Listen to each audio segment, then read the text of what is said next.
امام علی علیہ السلام مسجد کی طرف جا رہے تھے۔ آپ نے دیکھا ایک شخص اپنی بیوی پہ غصہ کر رہا تھا، اس کا مذاق اڑا رہا تھا، اسے گالیاں دے رہا تھا، بس یہ سننا تھا۔ تو امام علی علیہ السلام قریب گئے اور فرمانے لگے، اے بندہ خدا، میں نے اللہ کے رسول صلی اللہ علیہ وآلہ وسلم سے سنا کہ جو انسان اپنی عورت کی عزت نہیں کرتا،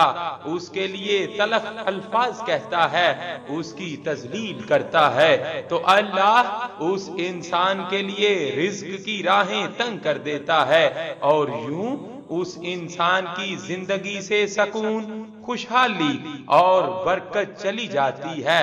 یاد رکھنا،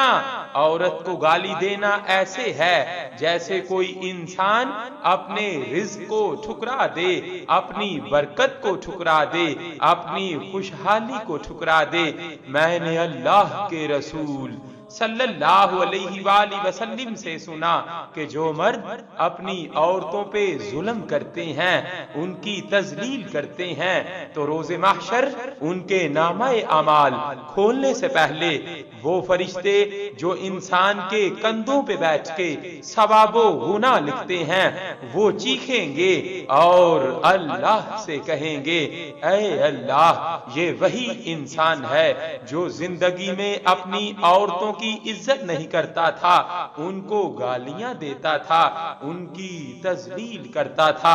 اسی وجہ سے یہ زندگی میں بھی پریشان رہا اور آخرت میں بھی اس حال میں پہنچا ہے۔ تو اللہ فرشتوں سے کہے گا کہ اس مرد کے ثواب کا وہ حصہ جس کی وجہ سے اس کو جنت ملنی ہے، وہ سب جو دنیا میں اس کی عورتیں تھیں جن کی یہ تذلیل کرتا رہا، ان کے نامہ اعمال میں ڈال دو، اور یوں وہ انسان روتا رہے گا کہ کاش میں زندگی میں اپنی عورتوں کی عزت کرتا، لیکن افسوس اس وقت سوائے پچھتاوے کے اسے کچھ بھی نصیب نہ ہوگا۔